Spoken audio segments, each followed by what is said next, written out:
Continuamos hoy, amigo oyente, nuestro viaje por el libro de Éxodo. En nuestro programa anterior solo dimos un vistazo rápido a lo que hemos de considerar en el capítulo 6 de este libro de Éxodo. En este capítulo, dijimos anteriormente, hemos de considerar tres aspectos principales. Primero, la contestación de Jehová a la oración de Moisés. Luego, una genealogía parcial de Israel. Y por último, la renovación de la comisión de Moisés. Dijimos que el capítulo 6 es una continuación de la última parte del capítulo 5 de Éxodo. Dios está por enviar las plagas sobre Egipto. La batalla de los dioses está por comenzar. Ahora, ¿cuáles son los eventos que han conducido a este momento?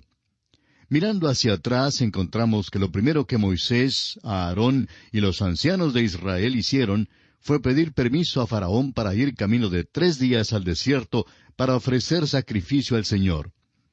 La respuesta de Faraón fue no, porque, según el relato bíblico, no conocía a Jehová. Como respuesta, Faraón en cambio aumentó la carga sobre los israelitas. Los hijos de Israel, por su parte, se quejaron ante Moisés, quien a su vez presentó su queja al Señor. Dios quería demostrar a Moisés quién era él y cuál era su plan de acción. El Dios de Abraham, Isaac y Jacob había oído el gemido de los israelitas y los iba a librar. Pero Dios quería que Moisés considerara la historia pasada de Israel para ver cómo era que Él los había guardado. Dios había demostrado vez tras vez su amor para con Israel y su deseo de ayudarlo. Dios había intervenido ya muchas veces por los hijos de Israel. También Dios hoy en día interviene en nuestras vidas. Yo sé que Él ha intervenido en mi vida, por ejemplo. Quizá usted, amigo oyente, no esté seguro de si Dios está obrando en su vida. El apóstol Pablo, en su carta a los Filipenses, capítulo 1, versículo 6, dice, «Estando persuadido de esto, que el que comenzó en vosotros la buena obra, la perfeccionará hasta el día de Jesucristo». Amigo oyente, Dios conoce nuestras necesidades hoy en día. Conoce nuestra condición desesperada. Él puede ayudar y desea ayudarnos, así como ayudó a Israel en Egipto. Consideremos entonces el primer aspecto en este capítulo, o sea, la contestación de Jehová a la oración de Moisés. Jehová, el que existe por sí mismo, habla a Moisés para animarle y para darle esperanza y confianza. Leamos el versículo 1 de este capítulo 6 de Éxodo que estamos estudiando. Jehová respondió a Moisés, «Ahora verás lo que yo haré a Faraón, porque con mano fuerte los dejará ir, y con mano fuerte los echará de su tierra». Jehová le dice a Moisés que Él es Jehová. Jehová no necesita hacer ninguna preparación para el futuro. Él existe por sí mismo y no necesita reservas. Dios no depende de ninguna cosa en su creación. No se apoya en nada. Más bien, toda la creación se apoya en Él para su sostén. Dios quería que Moisés aprendiera también a apoyarse en Él. Leamos los versículos 2 al 5 de Éxodo capítulo 6. Habló todavía Dios a Moisés y le dijo, «Yo soy Jehová». Y aparecía a Abraham, a Isaac y a Jacob como Dios omnipotente, mas en mi nombre Jehová no me di a conocer a ellos.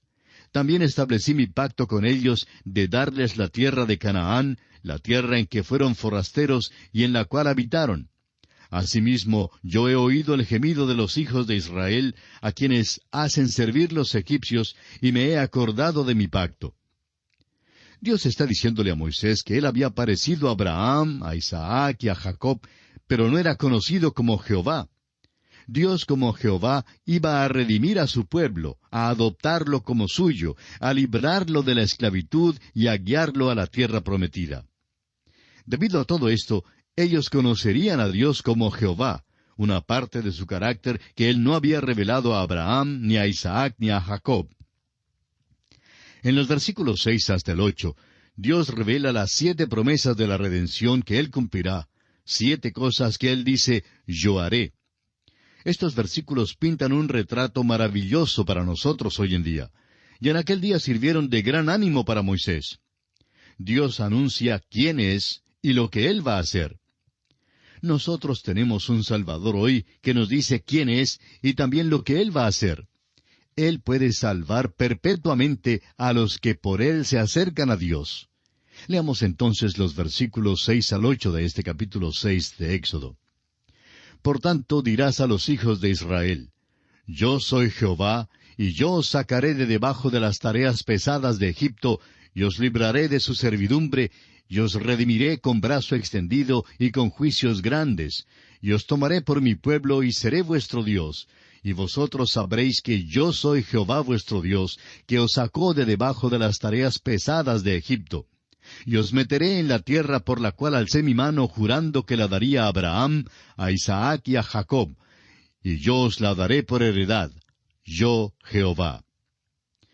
Leamos ahora cuáles son las 7 promesas de la redención que Dios cumplirá. Primero, os sacaré de debajo de las cargas pesadas. En segundo lugar, os libraré de la servidumbre. En tercer lugar, os redimiré con brazo extendido. La cuarta promesa, os tomaré por mi pueblo. En quinto lugar, seré vuestro Dios. En sexto lugar, os meteré en la tierra. Y séptima y última promesa, os daré la tierra por heredad. Consideremos la primera promesa, os sacaré de debajo de las cargas pesadas. El corolario y paralelo a nuestra redención en Cristo se encuentran en estas declaraciones. Nosotros llevamos una carga de pecado hoy en día. Las cosas del mundo son una carga para el corazón. Tenemos un mandato de no amar al mundo. Dios nos puede librar de la carga del pecado por medio de la fe en Jesucristo. La segunda promesa es, os libraré de la servidumbre. Amigo oyente, Dios puede librarle a usted de la esclavitud del pecado. El autor de estos estudios bíblicos, el Dr. J. Vernon McGee, relataba que en cierta ocasión recibió una carta muy notable de un hombre que afirmaba el hecho de que Dios sí puede librarnos de la esclavitud del pecado. Este hombre, decía él, era muy inteligente, pero vivía en el pecado. Leyendo su carta me enteré, decía el Dr. McGee, de que este hombre había tenido 6 hijos ilegítimos como resultado de su vida desordenada e inmoral. Luego empezó a escuchar el programa a través de la Biblia día tras día, y la palabra de Dios alcanzó su vida. Mientras absorbía las verdades de la Santa Biblia, las tinieblas comenzaron a despejarse y resplandeció la luz en su corazón y en su vida. Se dio cuenta de que no había confiado en el Señor Jesucristo como su Salvador y decidió hacerlo rápidamente. Y así Dios redimió a este hombre, pues su anhelo es redimir a los perdidos. Ahora, los israelitas estaban en la tierra de Egipto sufriendo una vida de esclavitud. Dios dijo, les voy a sacar de este lugar y les voy a quitar de encima su esclavitud. Ahora, en tercer lugar, encontramos la promesa, os redimiré con brazo extendido. Este es el poderoso brazo del cual Isaías, el profeta, habla en su profecía, capítulo 53, versículo 1, donde dice, ¿quién ha creído a nuestro anuncio? ¿Y sobre quién se ha manifestado el brazo de Jehová? Dios hace la obra de redención en los corazones y en las vidas de hombres y mujeres hoy en día. Cada uno de nosotros necesita un Salvador que le redima del pecado porque somos corrupción delante de Dios. El Señor Jesús nos amó tanto que murió por nosotros para que pudiéramos ser salvos. Y si Él estuvo tan dispuesto a hacer esto, nosotros debemos estar dispuestos a venir al Señor como pecadores. Dios tiene un gran plan de salvación, pero los hombres deben venir a Él para recibirlo. Él lo redimirá a usted también con brazo extendido. Ahora, la siguiente promesa es, os tomaré por mi pueblo. Dios nos ha sacado de la basura y del lodo del pecado, y nos ha hecho sus hijos por medio de la fe en Cristo Jesús. Ahora nos dice, seré vuestro Dios. Dios no nos salva para luego dejarnos solos y abandonados. Quiere ser nuestro Dios. Si realmente usted es salvo, no seguirá viviendo como si Dios no existiera. Si usted ha confiado en Jesucristo como su Salvador, Él transformará su vida. Él llegará a ser su Dios y usted se inclinará ante Él y reconocerá quién es Él. Amigo oyente, Dios quiere redimirlo a usted. Quiere que usted conozca a Cristo como su Salvador y Señor. Él quiere que usted sepa que es salvo. Él quiere ser su Dios. Quiere que nosotros todos seamos su pueblo. Luego encontramos la promesa, seré vuestro Dios. Dios escogió a los creyentes en Cristo desde antes de la fundación del mundo, o sea, antes de la existencia del tiempo, en la eternidad pasada. El motivo por el cual nos ha escogido no se halla en los creyentes mismos, sino en el plan del único y sabio Dios. Él quería tener a un pueblo y quería ser su Dios. Dios escogió a Israel en el tiempo, pero escogió a la iglesia en la eternidad. Siendo Dios, perdonará y justificará y santificará. Por causa de su amor por los suyos, Dios mueve y obra a través de ellos para que sean lo que son por la gracia de Dios. Él no tiene que esforzarse para poder amar a los suyos a pesar de sus faltas. Dios ama a los suyos porque el amar es parte de su naturaleza. Amigo oyente, Él anhela ser nuestro Dios. La siguiente promesa es, os meteré en la tierra. Ahora, la tierra es Canaán. Fue prometida por Dios a Abraham, a Isaac y a Jacob. Canaán no es un cuadro del cielo. Es más bien un cuadro de la vida cristiana como los creyentes debemos vivirla. Canaán representa los lugares celestiales donde somos bendecidos con toda bendición espiritual.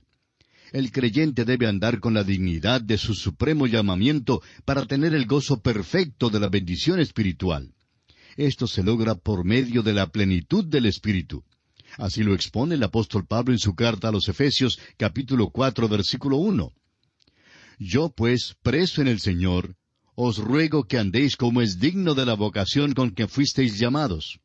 Y en el capítulo 5, versículo 18 de esta misma carta a los Efesios, dice el apóstol, no os embriaguéis con vino, en lo cual hay disolución. Antes bien, sed llenos del Espíritu. También hay una batalla y algunos conflictos que ganar. A veces los creyentes vivimos como si estuviéramos arruinados en el desierto del mundo y nunca entramos en las riquezas de su gracia y misericordia. Amigo oyente, ¿vive usted hoy en la vida, la luz y el amor de un Salvador viviente? La siguiente promesa que encontramos es, os la daré por heredad. El apóstol Pablo en el 5º capítulo de su epístola a los Romanos aclara que hemos sido justificados por la fe y que tenemos paz para con Dios por medio del Señor Jesucristo. Tenemos acceso a Dios, tenemos gozo en medio de las dificultades. Nos ha dado el Espíritu Santo, el cual mora dentro de nosotros, y el amor de Dios ha sido verificado en nuestras vidas. Hemos sido librados de la ira venidera y somos salvos del período de la gran tribulación. ¿Qué clase de salvación tiene usted, amigo oyente? ¿Qué clase de salvación tiene usted que tanto habla de ella, pero que no ha transformado su vida ni lo ha redimido de algo? Estos versículos cuentan de nuestra herencia y dan un cuadro de nuestra salvación. Ahora leamos el versículo 9 de este capítulo 6 de Éxodo.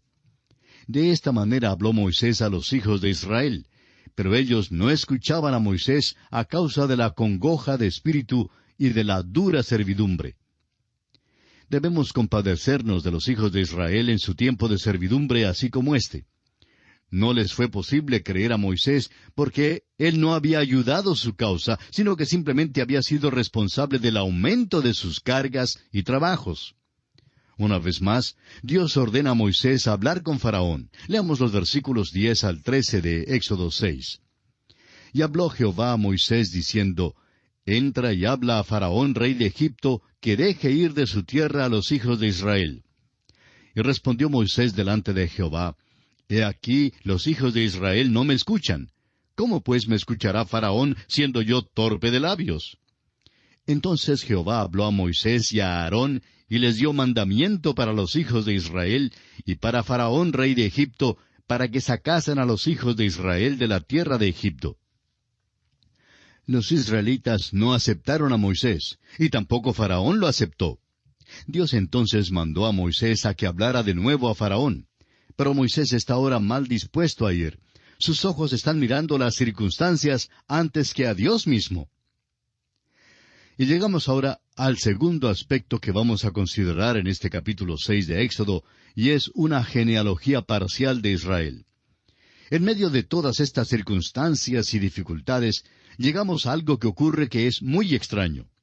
Dios tiene cuidado de hacer una vez más una lista de las familias de Israel, un detalle importante en cuanto al Antiguo Testamento.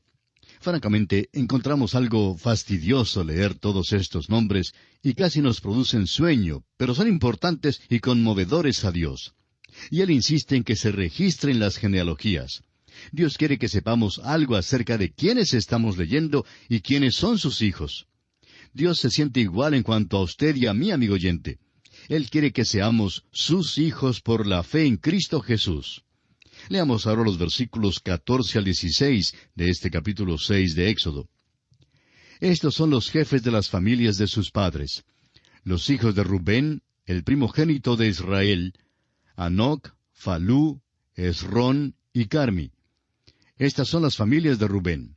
Los hijos de Simeón, Gemuel, Jamín, Ohad, Jaquín, Zoar y Saúl, hijo de una cananea. Estas son las familias de Simeón. Estos son los nombres de los hijos de Leví por sus linajes: Gersón, Coat y Merari. Y los años de la vida de Leví fueron 137 años. Gersón, Coat y Merari son los 3 hijos de Leví. Son los hombres que llevaban el tabernáculo por el desierto. A propósito, el nombre Coat es bastante interesante. La palabra moneda viene del nombre Coat, pero el judío ordinario de hoy no podría decirle a usted a cuál tribu pertenece. Sin embargo, el hacer una lista de estos nombres es importante porque con el tiempo conducen a Jesucristo. Leamos ahora los versículos 18 al 20 de este capítulo 6 de Éxodo. Y los hijos de Coat, Amram, Izar, Hebrón y Uziel. Y los años de la vida de Coat fueron 133 años. Y los hijos de Merari, Mali y Musi. Estas son las familias de Leví por sus linajes. Y Amram tomó por mujer a Jocabed su tía, la cual dio a luz a Aarón y a Moisés. Y los años de la vida de Amram fueron 137 años. En este pasaje se nombran los padres de Aarón y Moisés, Amram y su esposa Jocabed. Ha surgido la pregunta, ¿por qué no estaba en tanto peligro la vida de Aarón como la vida de Moisés cuando Faraón mandó a matar a todos los bebés hebreos? La respuesta es simplemente que Aarón era mayor que Moisés y el decreto de Faraón no lo afectó. No fue sino hasta cuando Faraón vio cuán rápido aumentaba el número de los israelitas que se decidió a emitir ese decreto. Y aquí vamos a detenernos por esta ocasión. Concluiremos con nuestro estudio del capítulo 6 de Éxodo en nuestro próximo programa. Confiamos que usted, amigo oyente, vuelva a sintonizarnos. Mientras tanto, le sugerimos dar un repaso a los versículos finales de este capítulo 6 para estar familiarizado con su contenido y de esta manera podrá sacar de este estudio el mayor provecho posible. Será entonces hasta nuestro próximo programa. Es nuestra oración que Dios derrame sobre usted sus ricas y abundantes bendiciones.